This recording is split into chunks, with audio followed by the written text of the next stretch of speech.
En este caso, nuestro invitado de México, un politólogo, además con su tesis muy destacada de estudios latinoamericanos, nos quiere ofrecer parte de ese trabajo que viene desarrollando en México alrededor de un tema tan controvertido como el de la seguridad y la democracia en el continente. Y particularmente nos interesa hoy escuchar un balance que ha venido haciendo el gobierno Andrés López Obrador en perspectiva pues, de seguridad y democracia, que tiene que ver no solamente con esta coyuntura reciente, sino con las transformaciones que vive México desde hace algunos años y que incluso dio para pensar hace un poco tiempo que estaba siendo colombianizado. Yo quería recordar precisamente que a nosotros nos tocó, Jesús, en muchas ocasiones, en el caso colombiano, hablar de la balcanización del conflicto colombiano. Entonces creo que ese tipo de calificativos sobre las realidades nacionales que nos ponen a pensar en espacios de comparación o de asimilación de procesos que se dan internamente, son muy interesantes examinarlos, y por eso nos interesa mucho tu perspectiva del seguimiento que se ha hecho en México sobre lo que se llamó la colombianización de México y lo que hoy se habla de la venezolanización de México. Les agradecemos mucho que estés acá con nosotros de nuevo. De nuevo ofrezco disculpas, como te digo, porque nos hubiera gustado tener mayor participación del público, pero como tú ya lo has visto, basta con que tengamos un interlocutor para que podamos conversar. Yo los invito a que después de la presentación de Jesús podamos hacer algunas preguntas sobre esta coyuntura. Muchas gracias, Jesús, y bienvenido.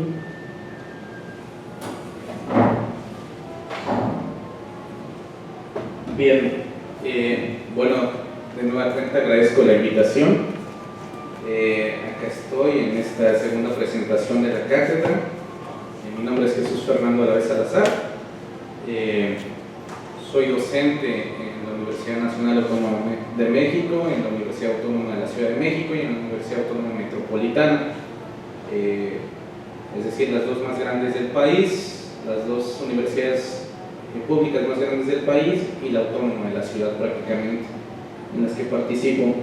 Milito en el Comité Cerezo, que es un comité de derechos humanos que tiene presencia en todo el país prácticamente, en la Coordinadora Mexicana de Solidaridad con Venezuela y en el Movimiento Mexicano de Solidaridad con Cuba.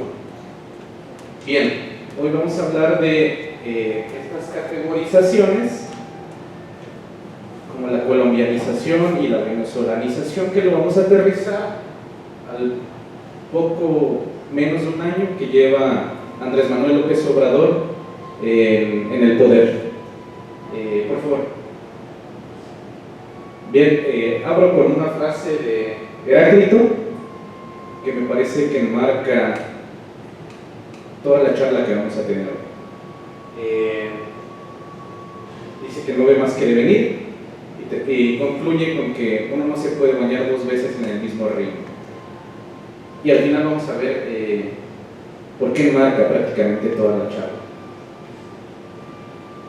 México, Colombia y Venezuela es una relación poco comprendida, más allá de la aberración esta que creó Televisa con Televisión Mexicana, antes de Televisa con el Chavo del Ocho. Cuando uno profundiza se da cuenta que México no conoce a Venezuela, no conoce a Colombia, Colombia no conoce a México, y entre la encrucijada venezolana pasa, colombo-venezolana pasa algo muy similar. Por favor. Bien, entendemos que el año pasado fue un punto álgido para la geografía electoral del subcontinente. Esto obedece al embate y al triunfo de las fuerzas neoconservadoras en la región. La vez pasada hablábamos un poco de lo que pasó acá, el regreso del uribismo, de la mano de Iván Duque, el ascenso del neoconservadurismo, de la mano de Jair Bolsonaro, neoconservadurismo además militarista abiertamente en Brasil. Pero acá se inserta una categoría politológica que es la de elecciones plebiscitarias. Hubo al menos dos elecciones plebiscitarias y aquí en la encrucijada colombo-venezolana se abre el debate. Estas dos elecciones plebiscitarias se dieron en dos de los grandes, de los llamados grandes de América Latina. Estoy hablando de México y estoy hablando de Brasil. Vimos pues que hubo resultados totalmente opuestos en esas elecciones.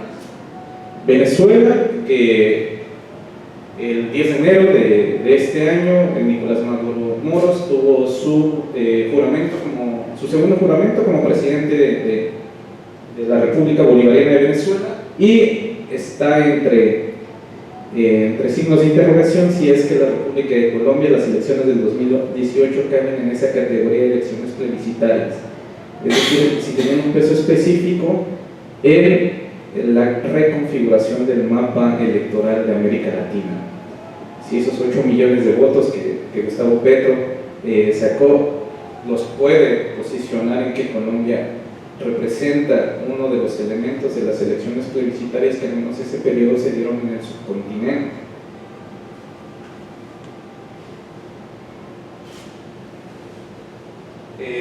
Dos fantasmas recorren México y lo han recorrido desde los últimos 19 años con mayor fuerza. Por favor. El 1 de julio, dentro de este contexto de las elecciones plebiscitarias en América Latina, poco más de 30 millones de mexicanas y mexicanos le dieron un triunfo. En México se le dice la aplanadora. Morena y Andrés Manuel López Obrador le pasó la aplanadora a todos los partidos políticos, especialmente a los partidos conservadores, el PRI, el PAN, el PRD, que está totalmente desfundado, y sacó más de 30 millones de votos en la elección, por un lado, más cara en la historia de México, y por el otro lado, con más participación electoral también en la historia de México. Según el datos del Instituto Nacional Electoral, participó el 63% del padrón electoral en México. Me tocó verlo, me tocó vivirlo. Yo fui parte de la Comisión Observadora y fui parte de la Comisión Internacional, de alianzas internacionales por parte del PT, que era un partido que hacía coalición con Morena, y que nuestro objetivo, si bien la organización a la que pertenezco no es morenista, no coincide con muchas cosas con Obrador, nuestro trabajo en la elección era que esto de la venezolanización de México no tuviera éxito, y afortunadamente lo logramos, tanto que impactó en el electorado, en estas elecciones, insisto, las de mayor participación en la historia de México. ¿Cuáles son estos dos fantasmas que recorren México a partir de Andrés Manuel? Por un lado, el gobierno de Andrés Manuel, la llegada de Andrés Manuel al poder de AMLO, no se puede entender sin los últimos 3 sexenios anteriores a que llegara AMLO al poder. Es decir, no podemos entender lo que está pasando en México con AMLO, al menos desde profundizar desde el año 2000. Y estamos hablando que no podemos entender a AMLO sin estudiar los dos gobiernos federales panistas, de los expresidentes panistas, Vicente Fox Quesada y Felipe Calderón del Sagrado Corazón de Jesús Hinojosa, sí, así se llama, que son del partido conservador que está a la derecha del PRI, sí, eso existe, compañeros, y sí se puede, que es el PAN, y que tuvieron 12 años en el poder. Este contexto, es decir, estos 3 antecedentes en los sexenios antes de Andrés Manuel, es que justifica el primer fantasma, la colombianización de México.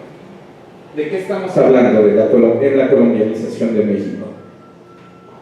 Se intenta homologar de manera forzada en lo que algunos decimos en México son pequeñeces analíticas, simplismos analíticos, de traer lo que pasó en Colombia, y ya ni siquiera de manera contemporánea, sino también ahí hay anacronismos analíticos muy serios, sino de lo que pasaba en Colombia de lo que pasaba en Colombia en los años 80, a partir de los años 80, de la década de los 80, para posicionarnos especialmente desde el asesinato de Galán. Ahora, estos simplismos analíticos tienen dejos de poca rigurosidad muy grandes. ¿Por qué? Porque solo homologan el proceso del de México con Colombia y la violencia que eso representa. Sin embargo, Colombia, no podemos entender el proceso del narcotráfico sin contextualizarlo dentro de todo el conflicto armado, que el narcotráfico fue un elemento del conflicto armado. En México no existe un conflicto armado de esas magnitudes. A partir de eso perdemos rigurosidad en el análisis. Eso de la colombianización pues se nos está desmoronando prácticamente desde el principio. Lo que les decía anteriormente, que no podemos entender, por favor, regresan un poco. Y la relación de la seguridad con la democracia. Y aquí es donde hay ciertas similitudes desde el carácter geopolítico al estudiar Venezuela, al estudiar Colombia y sobre todo la relación México-Colombia a partir de la mal llamada colombianización. ¿Alguno de ustedes había escuchado el Plan Mérida o la Iniciativa Mérida? Es prácticamente una copia fiel del Plan Colombia, solo que se firmó en Mérida, Yucatán, en la península de Yucatán, y para que no hubiera sospechas de que es una copia fiel del Plan Colombia, se llamó Plan Mérida o Iniciativa Mérida. Esta iniciativa se firmó en el año 2008. Sin embargo, insisto, no podemos entender el Plan Mérida o la Iniciativa Mérida sin remontarnos a Vicente Fox. El Plan Mérida es un complemento de el Plan ASPA, que es la Alianza Norteamericana de Seguridad, y del Plan Frontera Sur. No sé si aquí llegaron las terribles declaraciones del caricaturesco expresidente Vicente Fox Quesada. El Plan Frontera Sur consistía en prácticamente militarizar la frontera del sur de México, a cambio de que a buena parte de los migrantes mexicanos en Estados Unidos se les diera al menos una ciudadanía temporal, porque al tipo se le ocurrió decir que los mexicanos podemos hacer el trabajo que los negros quieren hacer. Esa fue lo que marcó el Plan Frontera Sur en ese momento, que se firmó el 30 de julio del 2005 en el plan del ASPA y en el Plan Mérida, que insisto, nunca hay que perder de vista el carácter geopolítico y sobre todo la visión dialéctica en estos análisis. Participan todas las agencias de seguridad de Estados Unidos, todas las agencias de seguridad de México, todas.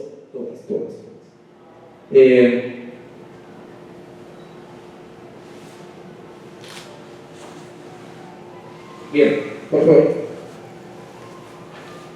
Insisto, para llegar a Andrés Manuel, no podemos soslayar a ninguno de los tres expresidentes anteriores: Vicente Fox, Calderón del PAN y el nuevo PRI de Enrique Peña Nieto. Por favor. Bien. ¿Cómo se homologa la, ya dijimos, mal llamada o inexistente colombianización de México en este contexto? A partir de la guerra contra el narcotráfico. El 7 de enero del 2007, Felipe Calderón Hinojosa se pone un saco militar que le quedaba muy grande. Supongo que acá ha llegado esa imagen, que de hecho Andrés Manuel hace unos días le dijo que era el comandante Borolas, una gorra militar que también le quedaba muy grande, y declara la guerra contra el narcotráfico. Es decir, ¿qué significó esto? Militarizar todos los cantos de la vida nacional, sacar a la Marina y al Ejército a combatir ese fenómeno del narcotráfico. Pero esto trae un montón de consecuencias y sobre todo contradicciones sociales en el país. Y a partir de eso se homologó estos miedos sociales que en la opinión pública son muy maleables, y en este momento lo estamos aterrizando a la colombianización. Uno de los expresidentes colombianos, a partir de su columna que tenía en El País, impulsó mucho esta idea de la colombianización de México. Estamos hablando de Samper. Después se descubrió que Samper tenía muchos vínculos con Vicente Fox y su canciller, con Jorge Castañeda, y también con Felipe Calderón.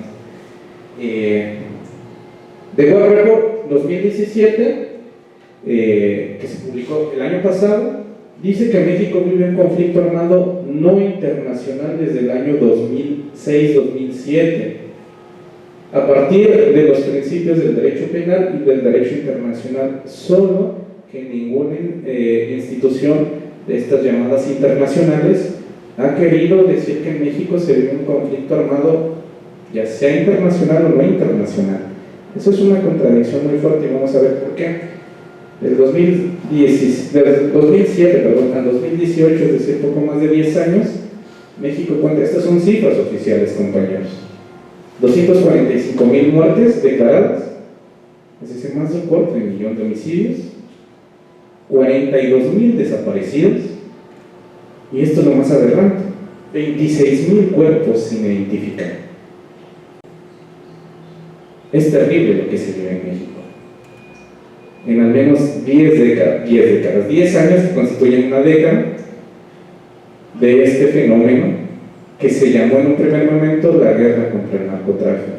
Que desde ahí, si homologamos el proceso, otra vez se cae la tesis de la colombianización de México. Lo que ustedes vivieron o están viviendo todavía en poco más de medio siglo, en México se detonó en poco menos de 10 años. Y con una brutalidad que no tiene precedentes y tampoco tiene similitudes con lo que vive Colombia. Por favor. Entendemos, pues, que al menos estos 3 sexenios anteriores a Andrés Manuel tienen la violencia como fin y la guerra como salida. ¿De qué estamos hablando? Por favor. Es un triángulo ahí que estudiamos, algunos investigadores que estudiamos este tema, entre la violencia, la militarización de todos los campos de la vida nacional, es decir, en nombre de la democracia y la seguridad se sacan a los militares a la calle, no importando las consecuencias, es la población civil la más mermada, con un enemigo interno declarado. ¿Ese enemigo interno cuál es? El narcotráfico. Pero aquí hay otra contradicción. Nadie sabe quién controla ese narcotráfico, si es el narcotraficante, es el Estado, de dónde surge, qué poder tiene. Es una contradicción muy, muy grande en el Estado mexicano. Y aquí podemos homologar otra vez, o surgen más bien 2 preguntas torales, que al menos 2 de los investigadores más serios que llevan fácil 20 años estudiando esto en México, que es Luis Astorga y Jorge Chava, se hacen las preguntas. Por favor. Más adelante, una más. Bien. ¿Desde qué punto del conflicto armado se habla de la colombianización de México? Y eso ya lo dijimos hace un momento. Estamos hablando desde los años 80, que insisto, se soslaya prácticamente todo el resto de elementos que constituyen el conflicto armado, solo se basan en el narcotráfico y sobre todo son similares los fenómenos del narcotráfico en Colombia o entre Colombia y México. Ambos investigadores dicen que no, y no solo son ellos. Quien ha profundizado esto en México y en Colombia llegan a la misma conclusión. ¿Por qué? El narcotráfico en México tiene que pasar directamente siempre ha pasado directamente por el control del Estado. No necesariamente aquí, a no ser que la reconfiguración más actual obedezca ahora sí esas similitudes, pero desde el punto del que parte la mal llamada colombianización no es así. No sé si me van siguiendo. Desde siempre el control del narcotráfico ha pasado por el control del Estado en México. El Estado mexicano es un Estado poderosísimo que siempre ha tenido el control del narcotráfico. Este libro periodístico, no sé si acá lo han leído, les ha llegado, Los Señores del Narco, de Anabel Hernández. Es la historia periodística del periodismo de investigación, muy bien hecho, insisto, sigue siendo periodístico, pero es muy bueno, lo edita Grijalva. Es prácticamente la historia de lo que fue en un primer momento el cártel de Guadalajara, que después ustedes conocieron como el cártel de Sinaloa, y cómo se construyó al famoso Chapo Guzmán. Lo creó el ejército, este tipo lo detiene la policía en Guatemala, está totalmente documentado en el texto. los altos generales en ese momento mexicanos van a Guatemala, no hubo extradición ni nada, solo fueron las camionetas a Guatemala por él y dicen: ¿quién vas a ser tú? Y a partir de ahí surge el mito muy grande del Chapo. Está totalmente documentado, no solo en ese texto, sino en algunas otras investigaciones, como es el ejército mexicano quien controló en todo ese tiempo, y la Dirección Federal de Seguridad en ese momento, lo que hoy se difunde enormemente como el cártel de Sinaloa. Entonces, no son similares los procesos de narcotráfico en México ni en Colombia, a partir de las dinámicas orgánicas y sobre todo de las dinámicas geopolíticas. En México lo que fundamenta el proceso de narcotráfico nada más son los opioides, es la amapola. Lo que está reventando a México es la amapola principalmente. Por ahí pueden leer también el texto de Anabel, que es en La Noche Triste de Iguala, que fue la amapola la responsable de las 43, que precisamente mañana se cumplen 5 años, la desaparición de 43 compañeros de la normal rural Raúl Isidro Burgos en Iguala, Guerrero, y las 6 ejecuciones extrajudiciales en esa noche, ¿no? A un compañero le quitaron la cara en un ejercicio de terrorismo brutal. Lo que más se difunde son las desapariciones forzadas, pero lo que pasó esa noche fue brutal. Todo con complicidad del ejército mexicano, o bueno, de las fuerzas armadas. Ya está totalmente documentado. Por favor. Bien, este librito es un camarada de allá, Osvaldo Zavala, enmarca lo que estamos diciendo hasta ahora. Se llama Los cárteles no existen, narcotráfico y cultura en México. Y quise rescatar esta cita. Lo que dice Osvaldo Zavala es que los cárteles no existen, al menos está hablando de México, aunque no niega la relación que hay con Colombia, pero se basa principalmente en México. Existe la violencia de Estado y existe la violencia que viene de los llamados cárteles como categoría periodística, pero que obedecen intrínsecamente a las dinámicas que el Estado mexicano siempre le va a imprimir. Siempre. El narco en México y en Estados Unidos funciona como ese inteligente y perverso ardid de Tony Soprano. El narco aparece en nuestra sociedad como una temible caja de Pandora que, de ser abierta, creemos que desataría un reino de muerte y destrucción. Si pudiéramos vencer ese miedo y pudiéramos confrontar aquello que llamamos narco, no encontraríamos en ella a un violento traficante, no encontraríamos al enemigo interno declarado, sino al lenguaje oficial que lo inventa. Escucharíamos palabras sin objeto, frágiles y maleables como la arena. Él termina esa cita diciendo: abramos pues esa caja. Es un texto brutal, se publicó el año pasado, si pueden consigan. No sé si acá esté llegando, es un libro caro incluso en México. Por favor. Bien, en esas circunstancias es pues, ¿cómo podemos decir que la colombianización de México y de ninguna otra parte del mundo no existe? Existen ciertas similitudes a partir, insisto, del carácter geopolítico y de la violencia militarizada que sí se pueden desarrollar de manera simultánea en varios estados del subcontinente latinoamericano. A partir de eso, vamos a entrar pues ahora a la mal llamada también venezolanización del mundo, pues de donde sea, o la excusa del ascenso del neoconservadurismo, que así le pusimos de subtítulo. En México eso, quienes lo vivimos, pues no solo lo investigamos, sino prácticamente desde la militancia lo aterrizamos a partir de esta comisión que nuestro trabajo era que la venezolanización de México a partir de las elecciones del 2018 y con un posible triunfo de Andrés Manuel, pues nuestro trabajo era que esto no tuviera éxito. Y lo aterrizamos pues a que esto que llaman venezolanización es prácticamente el miedo a lo incomprensible, ¿no? Quiero que vean un video de un medio venezolano que es a partir de cuando ganó Andrés Manuel y que hoy se sigue difundiendo enormemente, bueno, estas tesis desde Venezuela y en México con todos los opositores de Andrés Manuel. Por favor.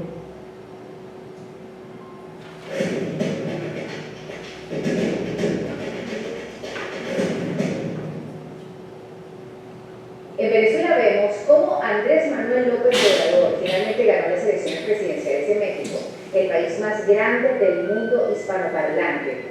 Lo escuchamos hablar en su primer discurso como presidente electo de México en la Plaza del Zócalo, después de 70 años del Partido Revolucionario Institucional, el PRI, y unos 12 años del Partido Acción Nacional, el PAN, las facciones hegemónicas de la nación azteca. Y los venezolanos decimos: Andrés, tu cara me suena. ¿Por qué?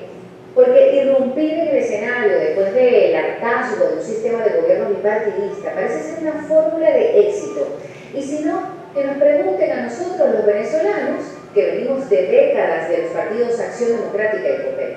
Porque la costumbre acomoda al pueblo, sí puede ser, pero llega un momento en el que éste comienza a ser víctima de la comodidad de quienes pudieron haberse pimponeado el poder, ¿por qué negarlo?, tal y como pasó en México, igualito.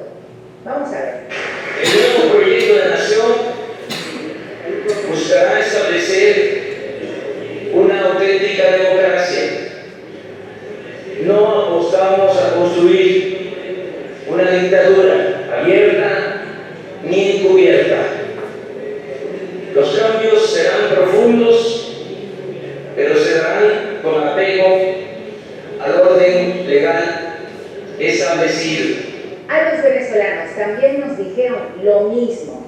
Claro, es cierto que en la campaña presidencial de Hugo Chávez, una de sus promesas fue cambiar la Constitución, algo que hizo en 1999 tras convocar una Asamblea Nacional Constituyente. Ciertamente, él no ha mencionado nada de esto todavía. El asunto no forma parte del proyecto de Andrés Manuel López Obrador, pero hay que considerar que, de quererlo, podría lograrlo, pues tiene mayoría en 19 congresos locales y para realizar este tipo de modificaciones en la Constitución se necesita la aprobación de más del 66% de los legisladores federales y de la mayoría de los congresos locales, al menos 17, de manera que lo que consiguió el partido Morena con sus aliados en estas elecciones del 1 de julio ya sería suficiente. Es una posibilidad real, sin pesos ni contrapesos distribuidos en el legislativo, y todo estaría planteado conforme a lo que establece la Constitución mexicana.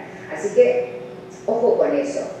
A los venezolanos también nos suena AMLO porque habla de una cuarta transformación de la historia de México. Las tres primeras transformaciones a las que alude son la independencia, la guerra de la reforma en 1858 y la revolución de 1910. A nosotros los venezolanos también nos hablaron de una transformación. En nuestro caso sería la número 5. Una transformación se materializaría en lo que Chávez denominó la Quinta República, la cual sería justamente esto que vivimos actualmente en el país y que dista de ser una república, pues aunque las autoridades no son monárquicas y cumplen funciones por un tiempo determinado, conforme lo determina la Constitución, siendo elegidas además mediante el voto popular, no están garantizados los derechos humanos fundamentales y el respeto al derecho del sufragio está cuestionado y en entredicho.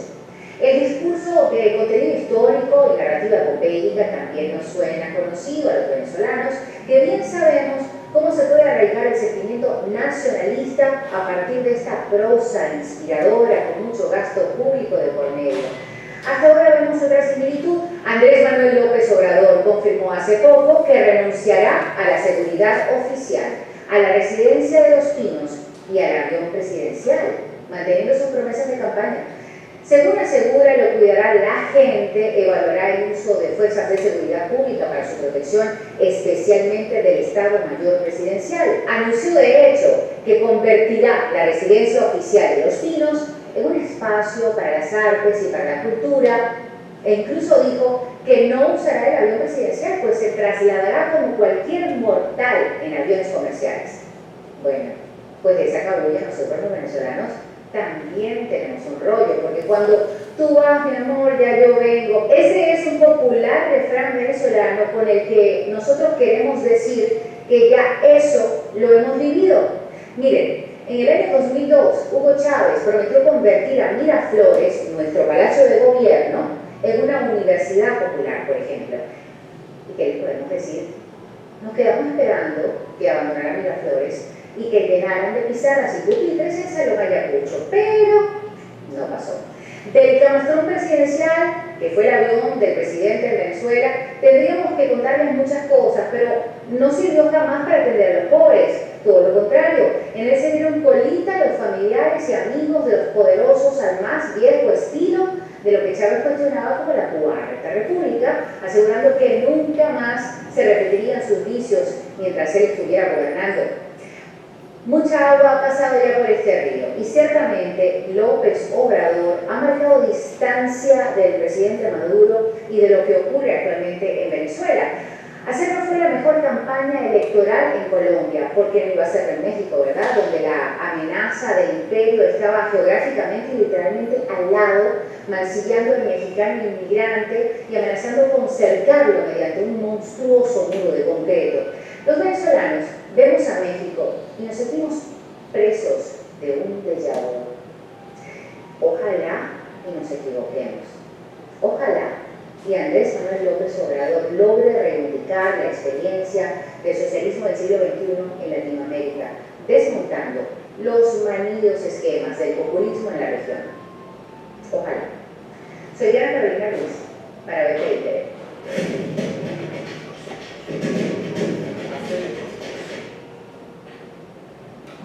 Bien, convincente, ¿no? Solo que está lleno de verdades a medias, imprecisiones, obviedades. Y vamos por partes. El sistema político mexicano en el cual Andrés Manuel llegó a la presidencia no es bipartidista, es tripartidista. Para empezar, ahí se cayó el resto de lo que nos decía la comunicadora. Es tan tripartidista que Andrés Manuel López Obrador ganó en el 2006 la presidencia, y eso está totalmente documentado, y que hubo fraude por parte de Felipe Calderón Hinojosa. En México no existe una segunda vuelta electoral, es el típico modelo estadounidense, al menos en ese sentido, es decir, el ganador se lo lleva todo. La diferencia que tiene con el modelo estadounidense es que el perdedor no tiene cartera política, no así con los gringos, pues. Tan es tripartito que él ganó esa presidencia con el PRD, el tercer partido más fuerte en ese momento del sistema político mexicano. Cuando Andrés Manuel se escinde del PRD, que pierde con Enrique Peña Nieto, y 2 años después gana la presidencia, el partido Morena se constituye en el 2015, compañeros. Es decir, solo 3 años le costó llegar a la presidencia. Ahora, eso hay que puntualizarlo y profundizarlo de una manera muy responsable. Todo ese andamiaje, que ya es una lucha de varias izquierdas de muchas décadas en México, lo tenía el PRD, y era legítimo que se lo llevara Andrés Manuel para Morena. ¿Qué pasó con el PRD? Que quedó desfundado. Sin embargo, no hubo una reconfiguración del sistema político de manera profunda, porque Morena sustituyó al PRD, seguía siendo un sistema tripartito. Insisto, desde ahí es otra vez un simplismo analítico de lo que nos están diciendo. ¿Desde qué momento nos están hablando de la venezolanización de México? Hay 2 momentos, y esto es importante. En primer lugar, en el 2006, cuando AMLO le roba la presidencia. AMLO se le cataloga como un peligro para México en una campaña sin precedentes mediática en México. Y coincide, y ahí no empieza a homologar con Hugo Chávez, con la radicalización, que tampoco empieza en el 2006, de Hugo Rafael Chávez Frías. Lo que pasa es que en ese momento pues todavía no había una crisis en Venezuela. La estaba soportando la revolución bolivariana, el cuarto boom petrolero. Entonces había petrodólares para aumentar a más no poder. Y desde ahí empieza un primer momento de hablar de la venezolanización. De eso aprendimos, y por eso esta comisión de la cual les platico que Moreno, bueno, el equipo de campaña nos encomendó para que en esta ocasión no triunfara eso en las elecciones. Esta idea, que está muy de paso, pero es muy potente en el video, de que el público es malo per se, ¿no? Ella lo subraya de una manera importante, dice, con un enorme gasto público. Pues sí, Andrés Manuel ha hecho un enorme gasto público, pero acompañado de lo que él llama una austeridad republicana que roza mucho ahí con el neoliberalismo. Y ella empieza a pelotear ahí lo que Chávez prometió, lo que no hizo. Aquí hay que responderle algo muy serio a los medios que hay una alianza muy cercana entre los medios venezolanos y mexicanos, que todo lo que dicen, al menos en este video, lo ha cumplido Andrés Manuel. Todo, al menos todo lo que dijeron en el video. Vendió el avión presidencial que costó una millonada, lo compró Felipe Calderón, pero lo utilizó Enrique Peña Nieto y eso se lo dio a los deportistas como becas. Pues prácticamente todo Los Pinos lo volvió una casa cultural. De hecho, ahí el estreno fue Roma, esta película que compitió con Pájaros de Verano. A mí me gustó más Pájaros de Verano, pero ganó Roma. Ahí, como casa cultural, se inauguró la proyección de Roma, de Cuarón, y bueno, eso, prácticamente lo que se dice en el video, todo lo ha cumplido. Ella dice que se alejó de Venezuela en la campaña electoral. En realidad no lo metió no por el costo político, sino porque AMLO no es un tipo que tenga una característica geopolítica nata, ¿no? Él es muy localista, pueblerino, decimos nosotros, ¿no? De hecho, hasta la fecha ha despreciado tribunas muy importantes como la ONU, como la OEA, y como principalmente la Asamblea General de Naciones Unidas, ¿no? No ha querido ir, no ha querido hablar. Él es muy localista, ¿no? Y así es su característica política desde que fue jefe de gobierno del otrora Distrito Federal.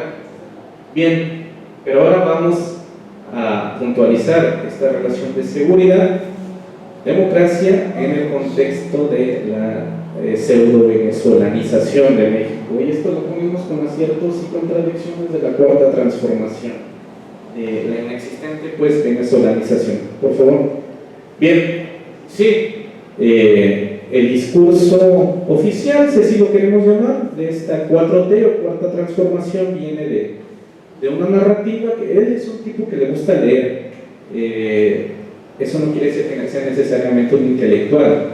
Es un tipo que le gusta leer y le gusta difundir pues este discurso de la historia a la cual, o con la cual él simpatiza.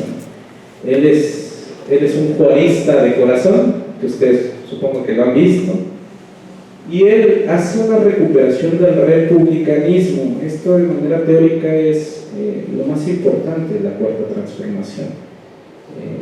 Él intenta no ser un Estado liberal, la cuarta transformación no intenta ser un Estado liberal, pero tampoco un Estado multicultural. Ahora, teóricamente, el republicanismo pues fue cooptado, y esa es una deuda grande por el posmodernismo, ¿no? Y ahí está uno de los lejos de los grandes intelectuales que los tiene Morena, los tiene la cuarta transformación.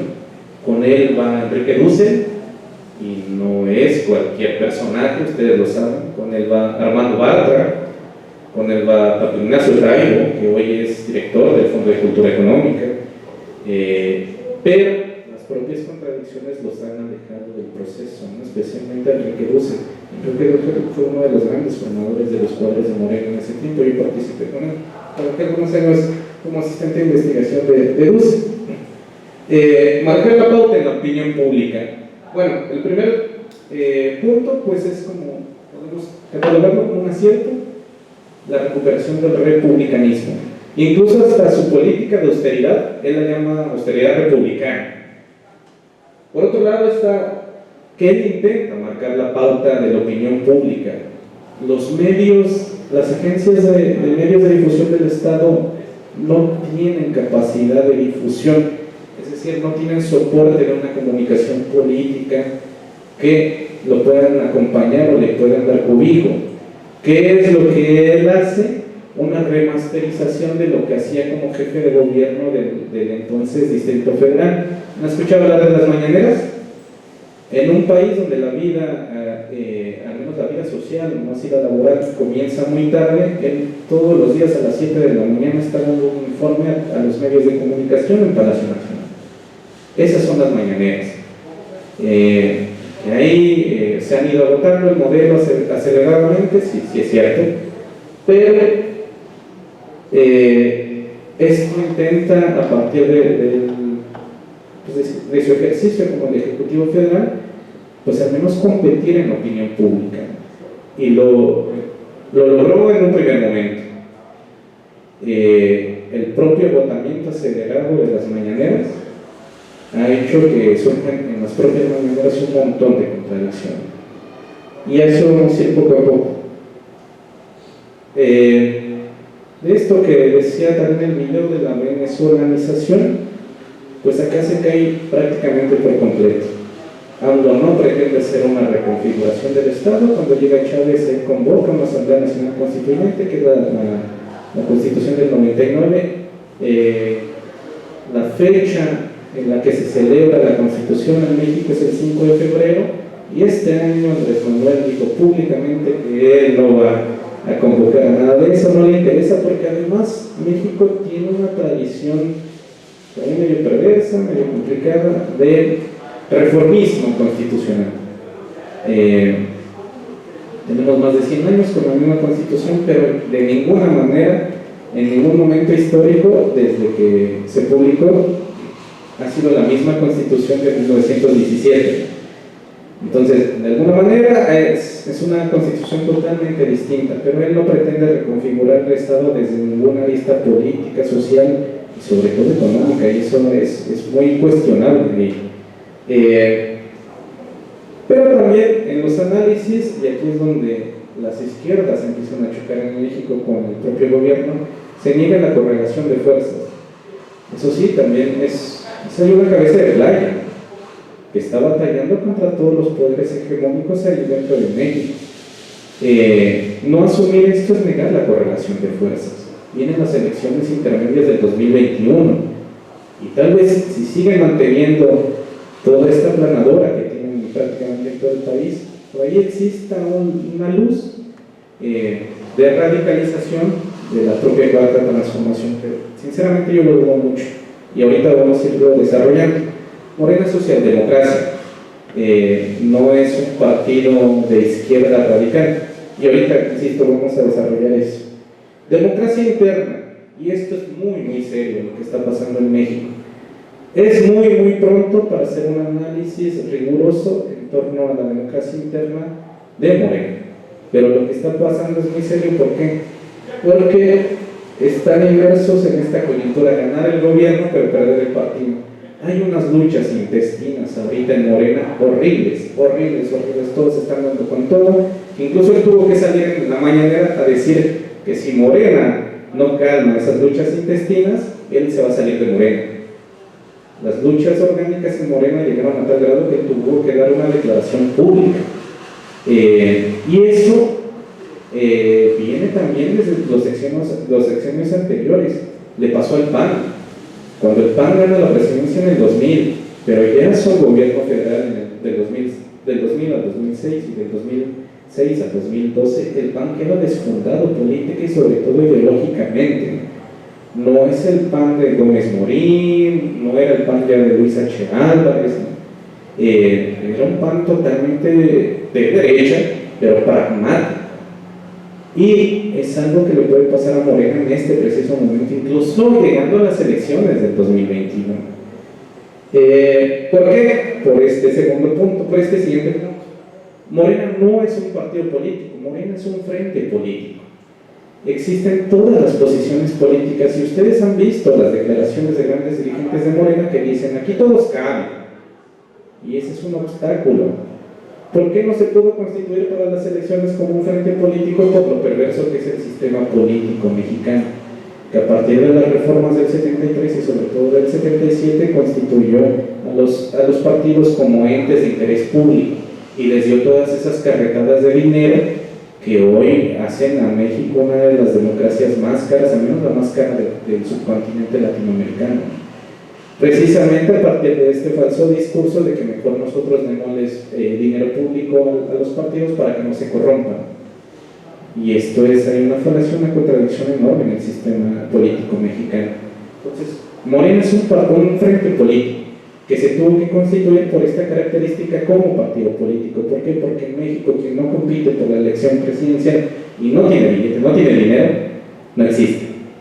Si no, pregunten a Marichuy y al Congreso Nacional Indígena, que el mayor integrante es el Ejército Zapatista de Liberación Nacional, ¿qué les pasó? ¿No? Ellos intentaron, pues que en un primer momento nosotros apoyamos a Marichuy en su candidatura independiente, pero sin dinero no tenemos posibilidad alguna de competir contra el PAN, contra Morena, contra el PRD, que todavía estaba muy fuerte en ese momento, y contra el PRI, ¿no? Sobre todo. Dice Lorenzo Meyer que hay dos cosas que en México llegan a todo el país: uno es la Coca-Cola y el otro es el PRI. Y sí es cierto, el PRI tiene oficinas de cooptación, de corporativización en todo México, porque el PRI gestionó todos estos procesos en todas sus décadas, ¿no? En el PRI están afiliados desde vendedores de cigarros, que es la CNOP, visitaxis, mototaxis, pues, están los trabajadores, en la CTM están los campesinos, en la CNC, todo tipo. Fue Lázaro Cárdenas el que expulsó a los militares, pero hasta los militares estaban en el patio. Es una democracia plebiscitaria en este momento. ¿De qué hablamos como democracia plebiscitaria? Esta contradicción y este debate de todos aquellos que intentan impulsar la democracia participativa. Después de este piquito y más de 30 millones de mexicanos que votamos por Andrés Manuel y se le dio el triunfo el 1 de julio y fue un júbilo inmenso esa noche en el Zócalo de la capital y en varias ciudades de la capital. Hubo una consulta que no fue oficial, pero él traía todo el arrastre político de las elecciones del 1 de julio, con un significado político muy, muy importante, que fue donde tumbó el nuevo aeropuerto, el NAIM, el nuevo aeropuerto de la Ciudad de México. También votamos algunos, pero la sistematización de los intereses directamente de su proyecto de nación, de estas consultas, hicieron que varios nos alejáramos ya. En la segunda consulta metió 8 temas, que era la del Tren Maya, que es un tren turístico que va a poner en la península de Yucatán, que viola totalmente el 169 de la Organización Internacional del Trabajo, que no consultó las comunidades indígenas. Una cosa es que en el pasado grito de independencia de la noche del 15 de septiembre digan viva a las comunidades indígenas, y otra cosa es que no los consulte donde les afecta directamente. ¿Qué es pues la democracia plebiscitaria? Pues esta contradicción. ¿Qué tipo de democracia participativa estamos hablando? Si estas consultas son a modo, porque una cosa es AMLO candidato y otra cosa es AMLO presidente, porque además en México el periodo presidencial es de 6 años, son muchos años. Y después de cada elección presidencial, el periodo de transición también es interminable, son 6 meses. Interminable. A partir de eso, Morena abandonó, no quisiera decir en este momento si deliberadamente o si sus propias coyunturas han hecho que pase en términos secundarios, la politización de lo que llama el pueblo bueno. Yo hablo entonces el pueblo, la politización, es decir, no hay una politización en México que entienda, por ejemplo, qué tipo de izquierda es Morena. Sí es izquierda, AMLO sí es un tipo de izquierda, también Morena, o al menos gran parte. Sus cuadros del sureste, si ustedes algún día tienen oportunidad de conocerlos, son gente brillantísima, muy importante, muy luchona, especialmente en el sureste de México, que creen en él, que creen en el proyecto. La gente de su natal Tabasco, importantísimos cuadros importantes, que sin embargo, precisamente por esta característica de que en Morena caben todos, los viejos priistas que encontraron en Morena la salida, los están relegando totalmente. Va a llegar un punto en que no van a tener cabida en Morena, y ellos mismos se están dando cuenta. Y esto crea una polarización estéril, que coloquialmente en México se conoce como chairos, que es una categorización ahí muy clasista, muy clasista, y fifís, que eso lo impulsó Andrés Manuel.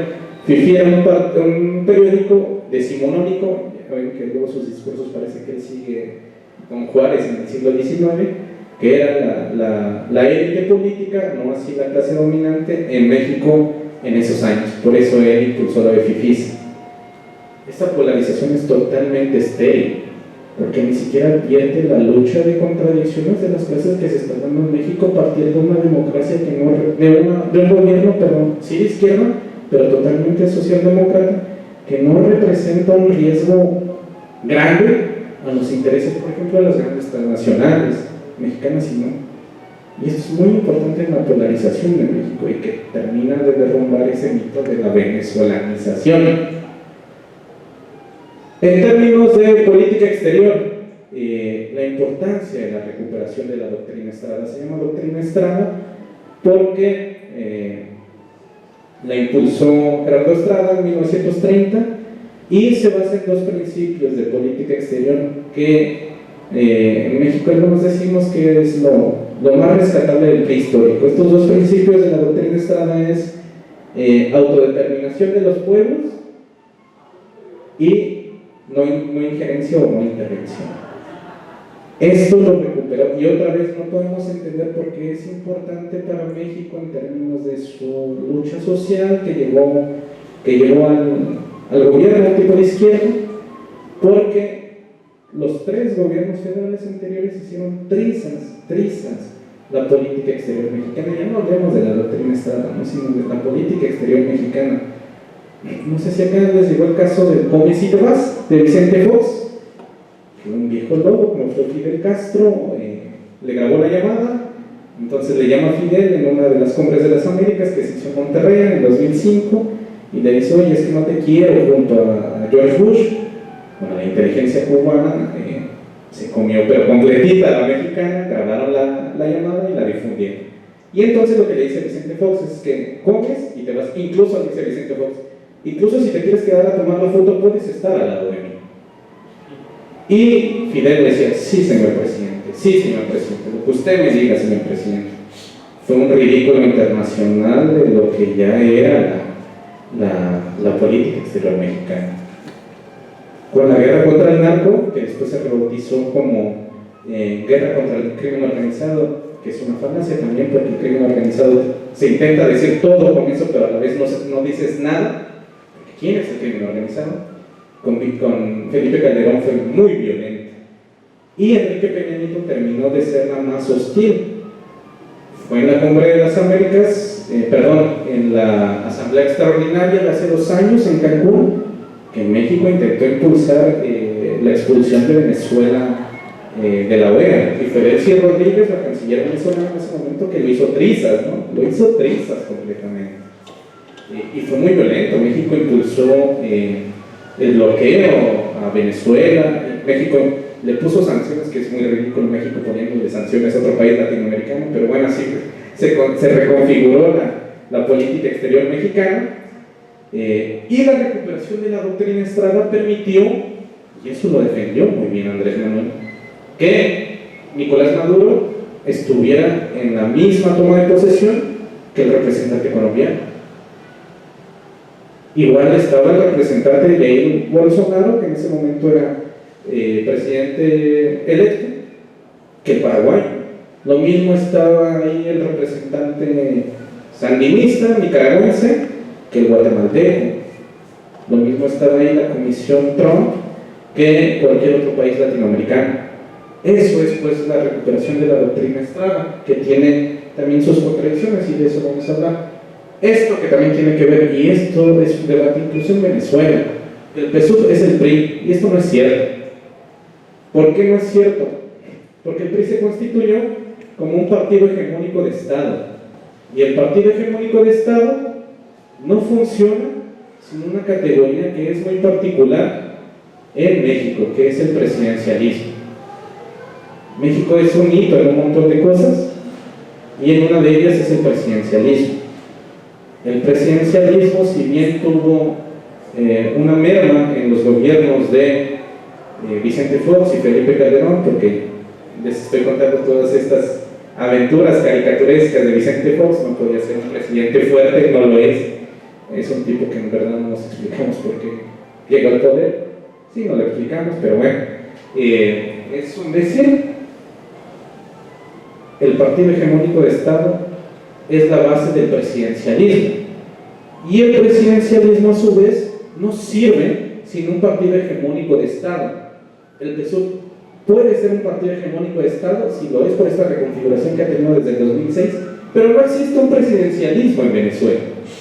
Una cosa era la característica carismática de Chávez, y este dejo que lo utiliza deliberadamente Nicolás Maduro, de decir estupideces, de decir cualquier barbaridad, porque lo utiliza para cubrir sus propias contradicciones y desaciertos que ha tenido como gobierno.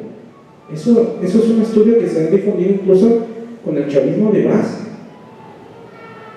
Entonces, aquí, insisto, se vuelve a caer eso de la venezolanización, porque no existe una figura presidencial en México, y este es el riesgo de que con Morena se sustituya el PRI y que Andrés Manuel tenga un presidencialismo paternalista, porque él es muy paternalista, ustedes lo han visto, es decir, que se sustituya al PRI, ese PRI socialdemócrata, ese PRI histórico con Morena, es un riesgo latente y enorme que tiene México.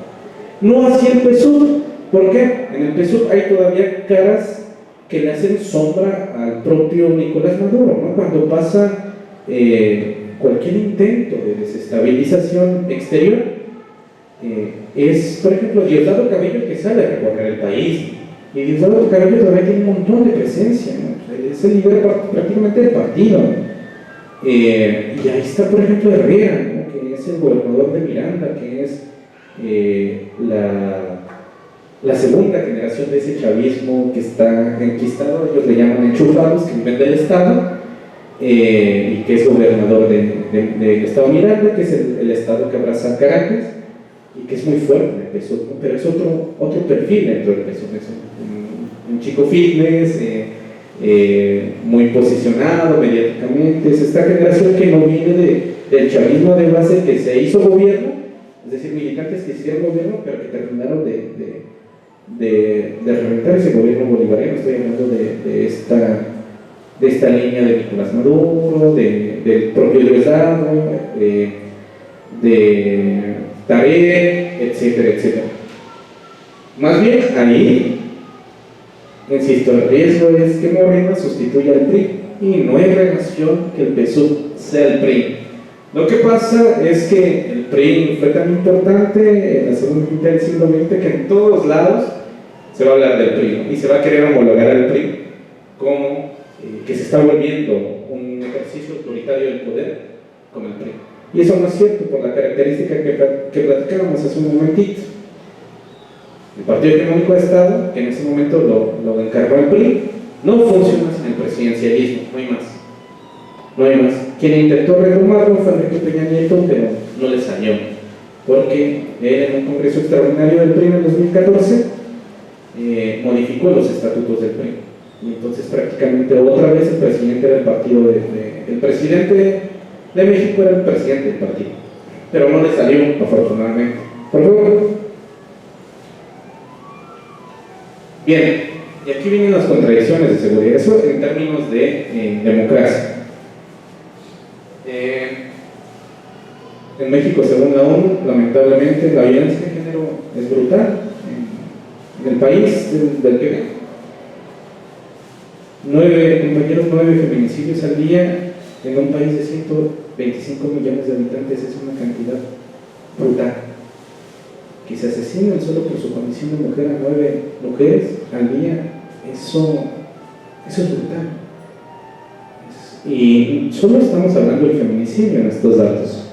No estamos hablando de cómo se corporaliza la violencia en las mujeres, porque todavía está el acoso, existen un montón de expresiones en México que, si ustedes abren los diarios mexicanos, van a encontrar al menos más de 3 noticias de mujeres asesinadas o violentadas en todos los diarios del país.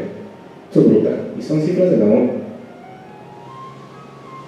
Andrés Manuel no tiene una política de Estado que tenga visión de género. De hecho, es un tipo conservador en ese sentido. Él, cuando fue jefe de gobierno del Distrito Federal, canceló el aborto libre y seguro, y se fue quien lo impulsó después fue el que hoy es su canciller o su secretario de Relaciones Exteriores, Marcelo Ebrard. Entonces no tiene una visión de género. No recuerdo exactamente la fecha, pero es una de las contradicciones de la mañanera. Se dice en México le salió el tiro por la culata.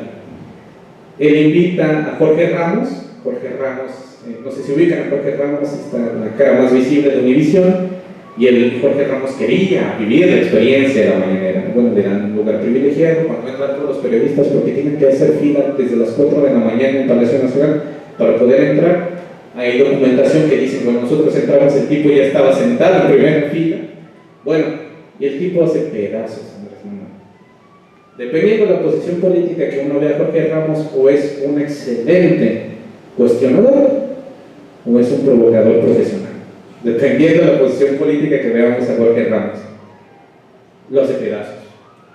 Como bien saben, el presidente de México no es un muy buen orador, es un pésimo orador de hecho, y él abre sus cuestionamientos diciendo, en ese momento el tipo estaba presentando la Guardia Nacional y le dice, para ser una policía civil hay 8 militares ahí y una mujer de la Policía Federal, que es una policía militarizada. ¿De qué me estás hablando?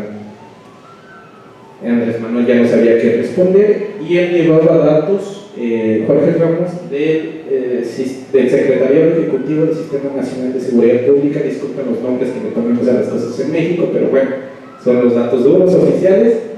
Y le dice, es que no es posible que en México siga habiendo, estas son todavía cifras del mes pasado, las de este mes no se publican, 2.800 homicidios calificados oficialmente registrados al mes. Y Andrés Manuel le responde, no, es que es una frase muy común y que ha utilizado la crítica, Andrés Manuel. Yo tengo otros datos, no sé si lo han escuchado decir eso. Bueno, sus otros datos de Andrés Manuel eran al día, o sea, el tipo, es un tipo también visceral, que no se deja, desde que era jefe de gobierno, asesorar, y sus otros datos eran que eran 30 homicidios al día. Si uno lo multiplica por mes, salen 2.800 homicidios al mes. Total que el tipo terminó siendo el ridículo, Jorge Ramos se lo comió ahí muy fuerte. ¿A qué voy con esto? La violencia es galopante y está siendo desbordada la cuarta transformación por la violencia estructural, que se expresa en la violencia de género y la violencia cotidiana que todos los días ven en las noticias, en los medios masivos, en prácticamente toda América Latina. Esto cambió desde que él era presidente electo. Insisto, son 6 meses de transición, es mucho tiempo. El 23 de agosto del 2018 él se reúne con quien en ese momento era el jefe más bien el secretario de la Defensa Nacional. La Defensa Nacional es la aviación y el ejército, y además está el secretario de Marina, que es la Armada de México. ¿Cuál es la diferencia en México entre estas corporaciones de las Fuerzas Armadas?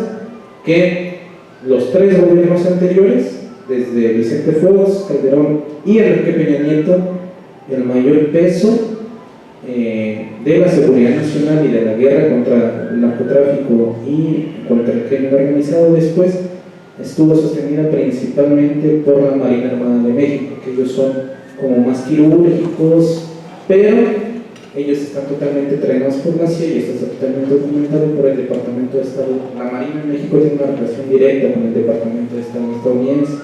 No así el ejército es más nacionalista, pero eso le ha provocado que no tenga tantas relaciones internacionales, es más burdo, es más lento, etcétera, etcétera. Esta reunión que tuvo con el 23 de agosto, AMLO sale diciendo, la cosa está peor de como pensamos. Un mes después, cuando él presenta el Plan Nacional de Justicia y Paz, pues prácticamente botó a la basura todos los foros de pacificación que estaba llevando principalmente con las comisiones de mujeres víctimas de feminicidio, que hay un montón para todos los países que se van a encontrar, colectivos de los padres de los 43 que guardaban ciertas esperanzas,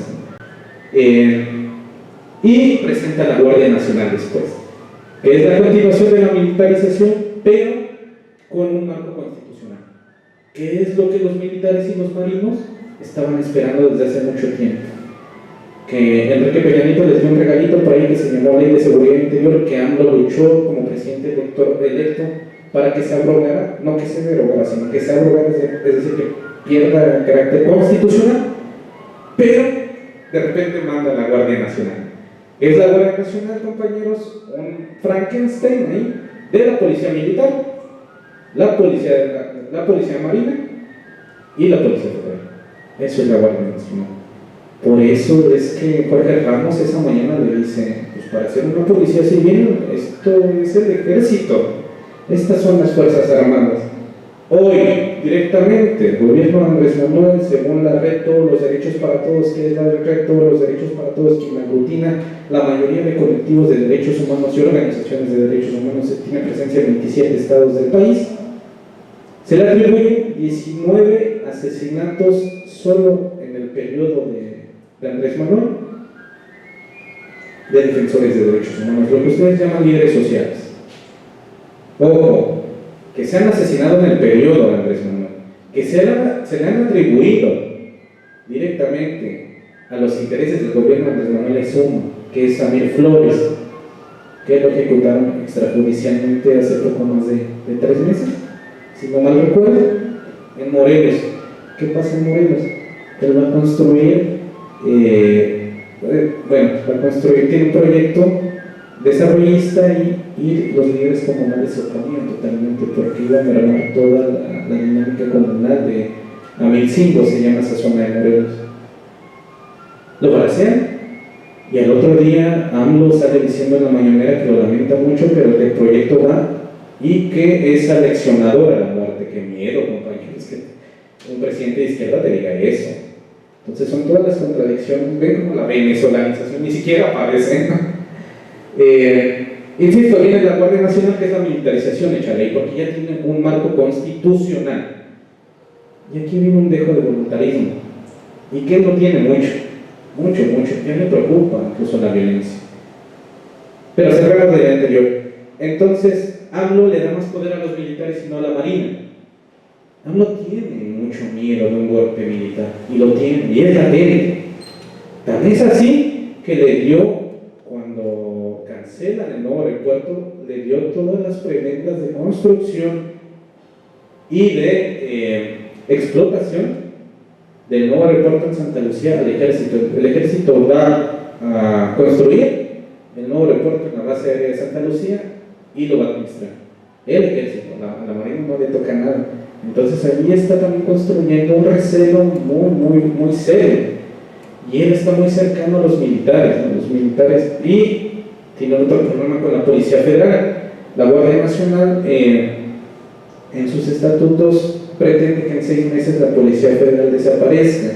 La Policía Federal ha sido el brazo armado de la represión de los 3 gobiernos anteriores. De hecho fue creada por Felipe Calderón, pero viene desde 1998. Lo que hoy es la Policía Federal comenzó siendo el ejército disfrazado de unos civiles de gris, que entraron a romper. Su primera acción fue romper la huelga de la UNAM del 99. Fue la primera acción, que era el ejército disfrazado de policía, una policía que nadie sabía que existía, y de repente llegaron helicópteros a reventar la huelga de la UNAM en el 99, la más grande huelga estudiantil que ha tenido la máxima casa de estudios.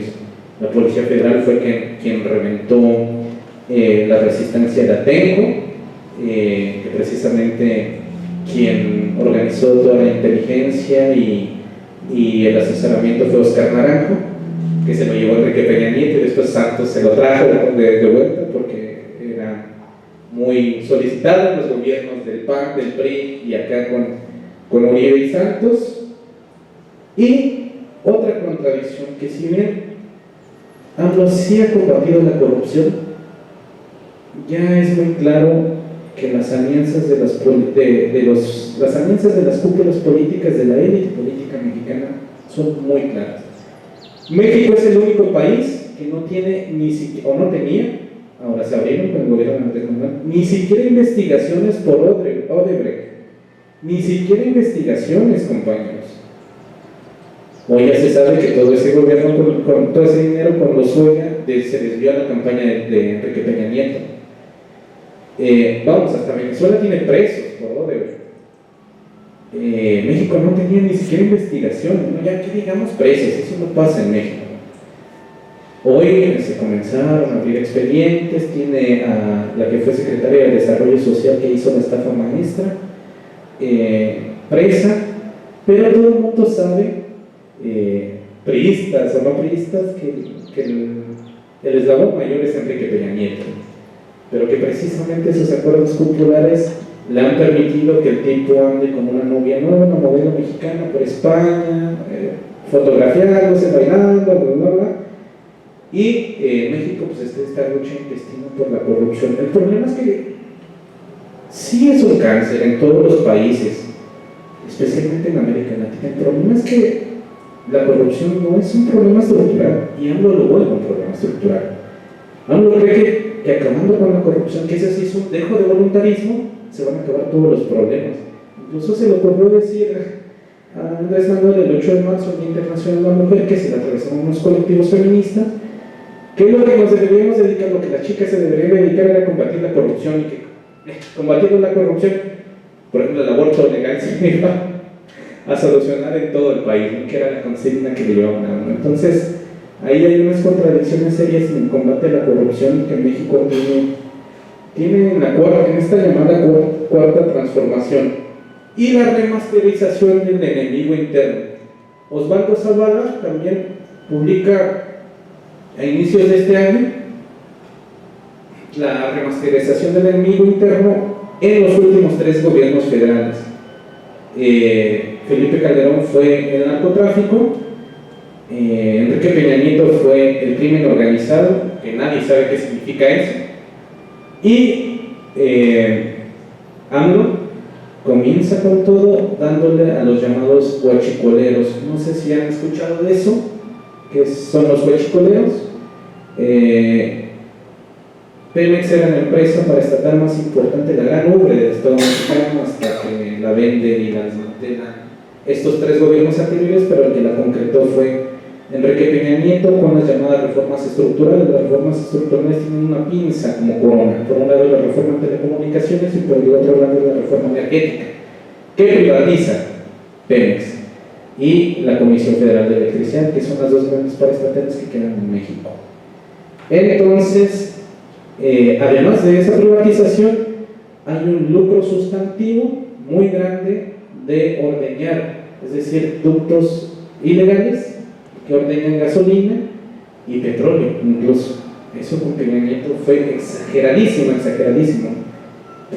revista Proceso encontró al menos 5 buques sin justificar en el puerto de Veracruz, que se iban, nadie sabe a dónde, todos cargados de gasolina y petróleo con bandera mexicana y con agentes de la Secretaría de Gobernación a bordo, que es prácticamente la vicepresidencia de México. ¿Cuál es la remasterización del enemigo interno? Los huachicoleros. Pero eso tiene una militarización detrás. ¿Cuál es? Mandó a la Guardia Nacional ya a cubrir las zonas petroleras, las zonas importantes geoestratégicas dentro del país, y lo que se está luchando ahí más bien es el control de Pemex. Si Andrés Manuel puede controlar Pemex, es un triunfo político enorme. Pero hay intereses grandes de por medio, ¿no? Con los presidentes, incluso con Enrique Peña Nieto, con Felipe Calderón, con Vicente Fox, que tienen intereses muy grandes en Pemex. De la colombianización, venezolanización y otros cuentos, ya para ir cerrando, dejando claro que la colombianización y la venezolanización no existe en las realidades concretas de las sociedades y estados, especialmente latinoamericanos. Tampoco existe lo que acá se ha difundido en Centroamérica, el castrochavismo o la mexicanización de. Yo vi una entrevista que Carmen Aristegui le hacía a Buscalia, diciendo que lo que está viviendo Argentina es una mexicanización. Buscalia diciendo eso, ya cayendo en estas pequeñeces analíticas de etiquetar los procesos, que si bien obedecen a otras cuestiones, lo que sí tenemos en común es pues la sistematización de la psicología del terror, que abre paso, por ejemplo, lo que pasó en Brasil. Ahí sí la venezolanización cundió totalmente. Este miedo pues que hablábamos hace rato, lo desconocido. Bueno, mejor un malo por conocer que nos pase lo que en Venezuela. La psicología del terror, el terrorismo de Estado, todo lo que ha pasado en Brasil es terrible, después de la llegada de Bolsonaro. El miedo como arma, pues, difundiendo una estigmatización a quienes más resisten la pobreza, la exclusión social, el desplazamiento forzado, las migraciones económicas forzadas, que es esto que conocemos como la diáspora venezolana. La violencia, pues, con esto quiero hablarles y cerrar, la violencia es intrínseca a las dinámicas del capital, y eso sí lo tenemos en común.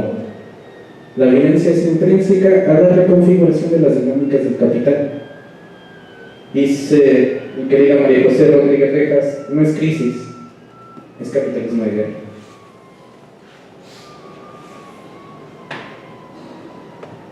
Y ahora sí entendemos, pues, la frase de Heráclito, de que no podemos bañarnos dos veces en el mismo río. Gracias.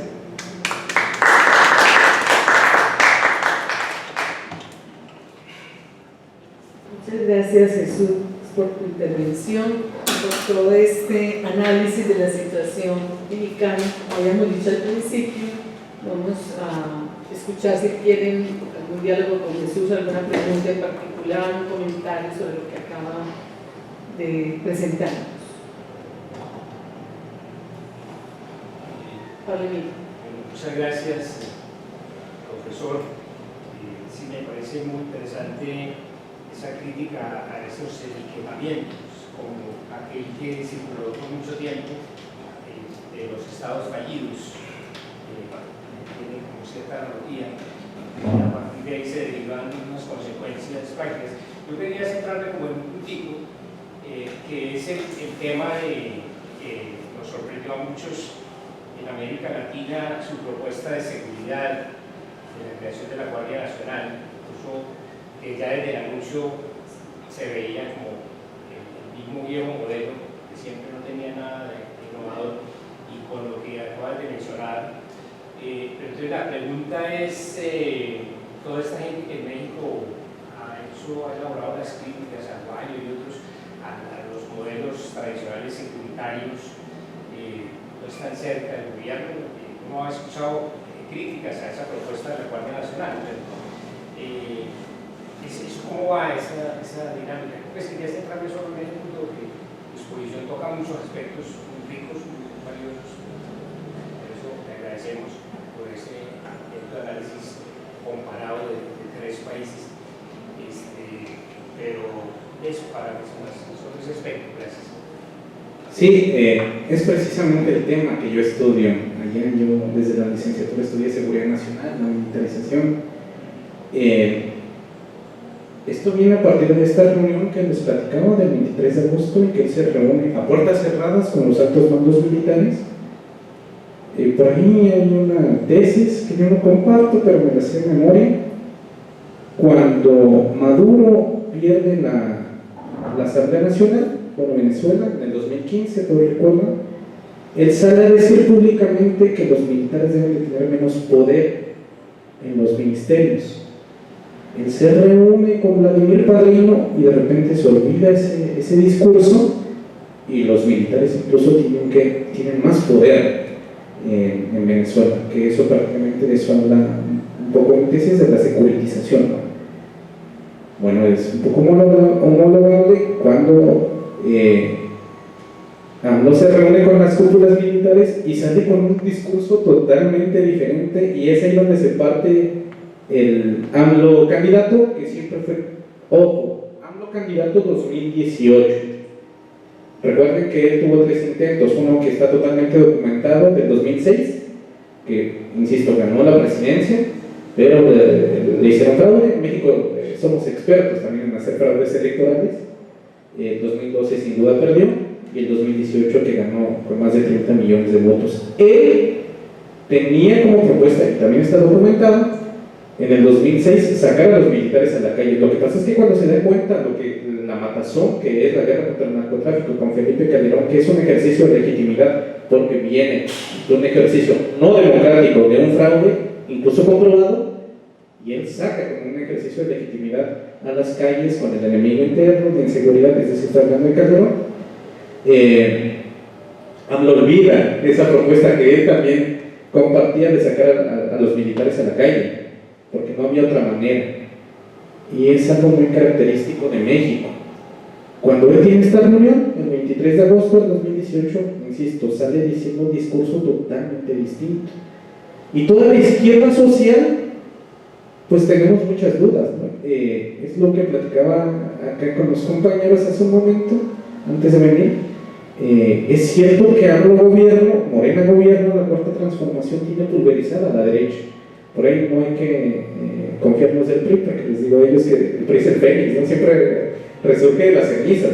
Pero también tiene muy golpeada la izquierda social, la izquierda que incluso trabajamos para ellos en la campaña, que no somos obradoristas, que no compartimos la socialdemocracia que él representa, que por supuesto no somos de Morena, no militamos en Morena, y a partir de la muerte de Samir Flores, que es lo que les contaba de que pasó en Morelos, y el impulso de la Guardia Nacional, que no es más que la continuación militarizada de la militarización, y peor aún, con un marco constitucional, la izquierda social se ha ido apartando poco a poco del gobierno de Moreno.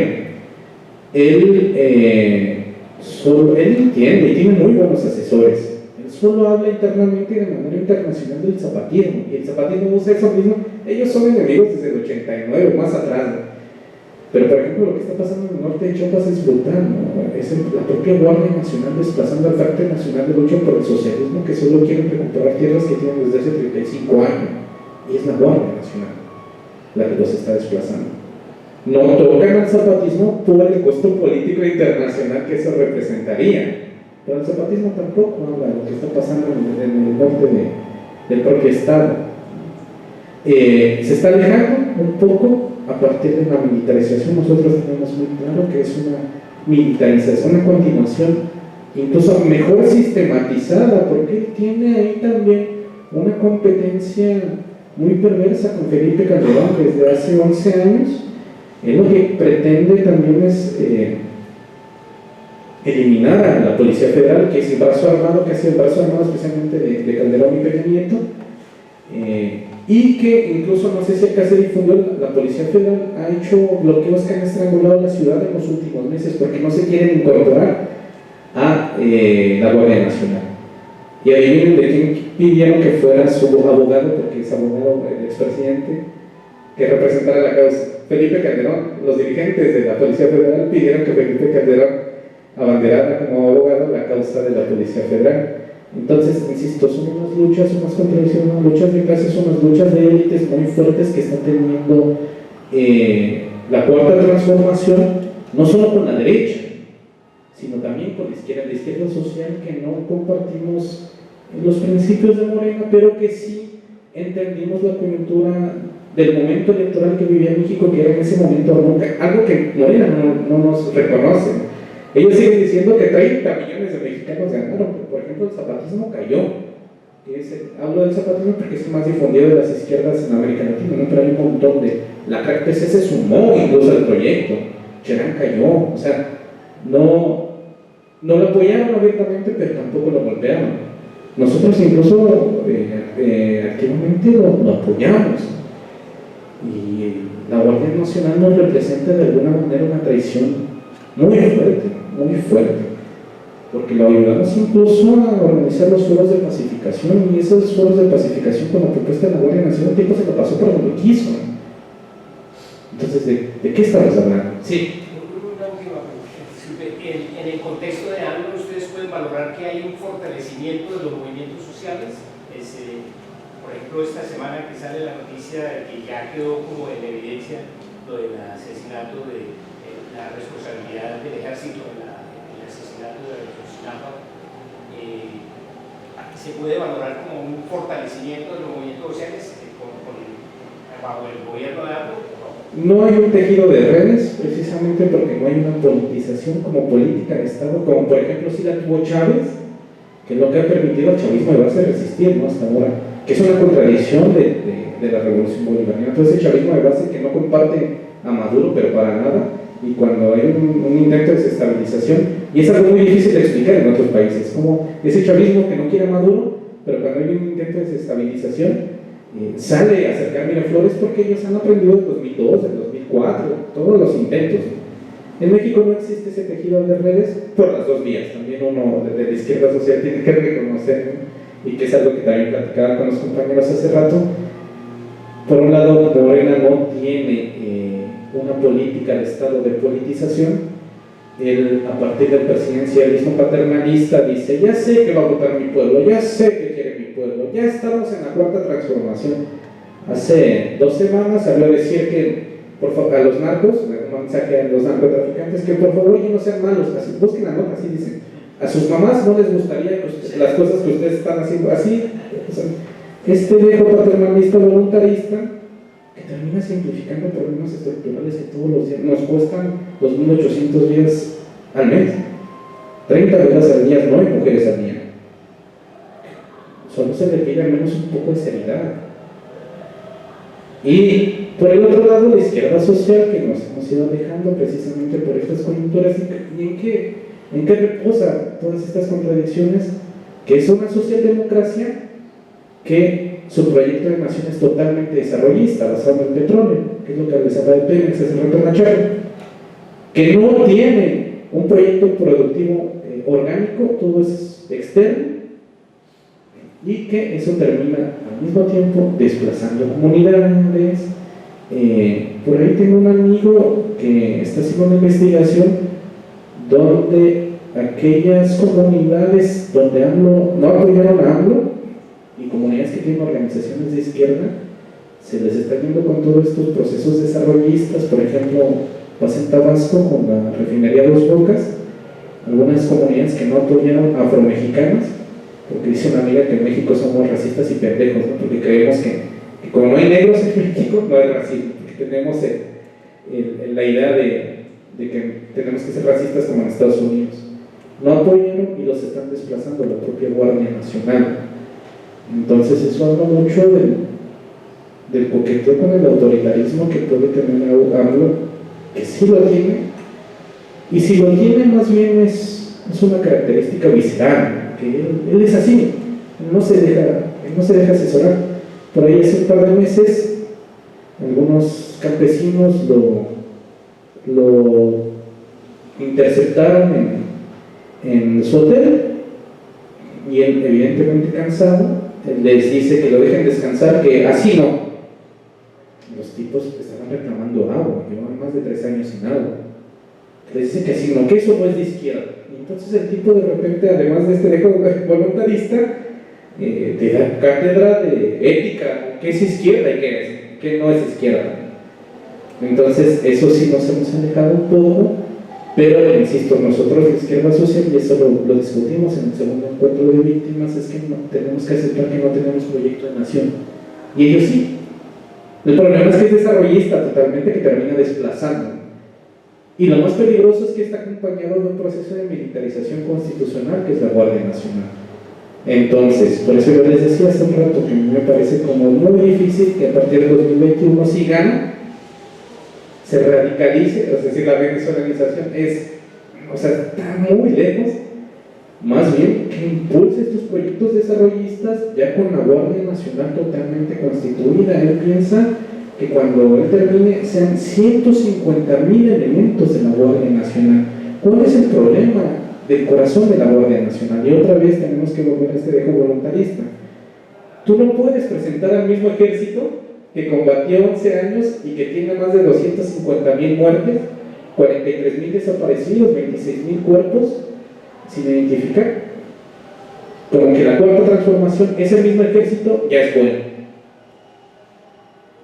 Precisamente con María José, que es con la frase que cierro, comimos con Monedero y con Juan Carlos Monedero en español, y él nos decía: no, muy bueno, está atacando. Claro, 10,000 kilómetros se ve muy bien, pero uno que lo vive todos los días encuentra contradicciones muy serias, que por un lado, insisto, está golpeando a la derecha, al PAN al menos sí lo tiene pulverizado, el PRD está deshecho, totalmente desfundado, pero por el otro lado también está golpeando a la izquierda social y no está creando canales que politicen eso. Entonces, sí, nos estamos alejando un poco, pero tratamos de no caer en el purismo. No atacar no solo porque sea la cuarta transformación o solo porque sea una socialdemocracia, que ese es un núcleo político de militancia muy importante, muy importante, que tenemos que superar, al menos, porque es cierto que no es lo mismo, la situación no sería la misma si Anaya o MIT, es decir, el PAN o el PRI hubiera ganado. Eso también es cierto, y hay que aterrizarlo y hay que aceptarlo. De nuevo agradecemos a Jesús por su intervención y por acompañarnos en estas 2 jornadas de la cátedra Hernán Henao Delgado, y a todos ustedes por acompañarnos en el día de hoy. Muchas gracias.